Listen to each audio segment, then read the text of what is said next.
Hi friends, welcome to line TV.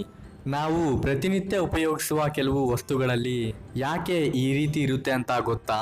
ಉದಾಹರಣೆಗೆ jeans ಪ್ಯಾಂಟ್ನ ಜೇಬಿನಲ್ಲಿ ಇನ್ನೊಂದು ಚಿಕ್ಕ ಜೇಬಿ ಇರುತ್ತೆ, ಯಾಕೆ ಗೊತ್ತಾ? ಹಾಗೆ ಈ ಪೆಪ್ಸಿಯ ಸ್ಮಾಲ್ ಟಿನ್ ಬಾಟಲ್ನಲ್ಲಿ ಈ ರೀತಿ ಹೋಲ್ ಯಾಕೆ ಇರುತ್ತೆ ಗೊತ್ತಾ? ಶರ್ಟ್ಗಳ ಹಿಂದೆ ಈ ಹೂಕ್ ಬಟನ್ ಯಾಕೆ ಕೊಟ್ಟಿರ್ತಾರೆ ಗೊತ್ತಾ? ಇನ್ನು ಈ ಟೇಪ್ಗಳಲ್ಲಿ ಈ ರೀತಿಯ ಹೋಲ್ ಯಾಕೆ ಕೊಟ್ಟಿರ್ತಾರೆ ಗೊತ್ತಾ?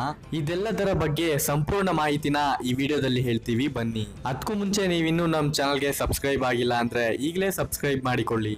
ಹೌದು, 1873ರಲ್ಲಿ ಈ ಜೀನ್ಸ್ ಪ್ಯಾಂಟ್ಗಳ ಯುಗ ಶುರುವಾಯಿತು. ಆ ಸಮಯದಲ್ಲಿ ಯಾರು ಸಹ ಕೈ ಗಡಿಯಾರನ ಹೆಚ್ಚಾಗಿ ಉಪಯೋಗಿಸ್ತಾ ಇದ್ದಿಲ್ಲ. ಹೀಗಾಗಿ ಪಾಕೆಟ್ ಗಡಿಯಾರಗಳನ್ನು ಇಟ್ಟುಕೊಳ್ಳುವುದಕ್ಕೆ ಈ ರೀತಿಯ ಸಣ್ಣ ಜೇಬುಗಳನ್ನು ಮಾಡಿದ್ದಾರೆ. ಇನ್ನು ಈ ರೀತಿಯ ಟಿನ್ ಬಾಟಲ್ಗಳಲ್ಲಿ ಸಾಫ್ಟ್ ಡ್ರಿಂಕ್ ಕುಡಿತಾ ಇರಬೇಕಾದ್ರೆ ಅದು ಹೊರಗಡೆ ಚೆಲ್ಲುವ ಸಾಧ್ಯತೆ ಹೆಚ್ಚಾಗಿರುತ್ತೆ.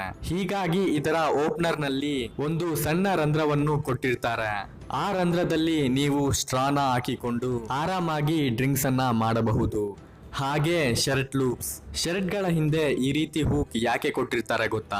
ಹೂಕ್ಗಳಿಗೆ ಶರ್ಟ್ ನ ಈ ರೀತಿ ತಗ್ಲಾಕೋದಕ್ಕೆ, ಆಗ ಶರ್ಟ್ ಸುಕ್ಕಾಗದೆ ಫ್ರೆಶ್ ಆಗಿ ಕಾಣಿಸುತ್ತದೆ. ಆದ್ರೆ ಅಮೆರಿಕದ ಕೆಲವು ಯೂನಿವರ್ಸಿಟಿ ಸ್ಟೂಡೆಂಟ್ ಗಳು ಯಾರನ್ನಾದ್ರೂ ಡೇಟ್ ಮಾಡ್ತಾ ಇದ್ರೆ ಆಗ ಅವರು ಈ ಶರ್ಟ್ ಹಿಂದಿನ ಹೂಕ್ ಅನ್ನು ಕಟ್ ಮಾಡ್ತಾ ಇದ್ರು. ಯಾಕೆ ಅಂದ್ರೆ ತನಗ ಆಲ್ರೆಡಿ ಪ್ರೇಯಸಿ ಅಥವಾ ಪ್ರೇಯಕ ಇದ್ದಾನೆ ಎಂದು. ಇನ್ನು ನೀವು ಸರಿಯಾಗಿ ಗಮನಿಸಿದರೆ ಮೆಜರಿಂಗ್ ಟೇಪ್ ನ ಮುಂದೆ ಈ ರೀತಿ ಒಂದು ಸಣ್ಣ ರಂಧ್ರ ಇರುತ್ತದೆ. ಇದು ಯಾವುದೇ ಡಿಸೈನ್ ಗಾಗಿ ಅಲ್ಲ, ಬದಲಿಗೆ ನೀವು ಮೆಜರ್ಮೆಂಟ್ ಮಾಡುವ ಜಾಗದಲ್ಲಿ ಒಂದು ಸ್ಕ್ರೂನ ಇಟ್ಟರೆ ಈ ಮೆಜರ್ಮೆಂಟ್ ಟೇಪ್ ಅಲ್ಲಿ ಫಿಕ್ಸ್ ಆಗುತ್ತದೆ. ಆಗ ನೀವು ಒಂದೇ ಜಾಗದಿಂದ ಹಲವಾರು ಮೆಜರ್ಮೆಂಟ್ ತೆಗೆದುಕೊಳ್ಳುವುದಕ್ಕೆ ಸುಲಭವಾಗುತ್ತದೆ.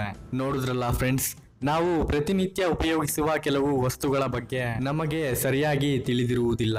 ಪ್ರತಿ ವಿಷಯಗಳ ಹಿಂದೆ ಒಂದು ಸಣ್ಣ ಕಾರಣವಿರುತ್ತೆ. ಇನ್ನು ಇದರ ಬಗ್ಗೆ ನಿಮ್ಮ ಅಭಿಪ್ರಾಯನ ತಪ್ಪದೆ ನಮ್ಮ ಕಾಮೆಂಟ್ ಬಾಕ್ಸ್ ಅಲ್ಲಿ ಕಾಮೆಂಟ್ ಮಾಡಿ. ಈ ವಿಡಿಯೋ ಇಷ್ಟ ಆದ್ರೆ ಲೈಕ್ ಮಾಡಿ ಹಾಗೂ ಈಗಲೇ ಎಲ್ಲ ಕಡೆ ಶೇರ್ ಮಾಡಿ. ಇದೇ ರೀತಿಯ ಮತ್ತಷ್ಟು ವಿಡಿಯೋಗಳಿಗಾಗಿ ನಮ್ಮ ಚಾನಲ್ ಸಬ್ಸ್ಕ್ರೈಬ್ ಮಾಡಿಕೊಳ್ಳಿ. Thank you for watching.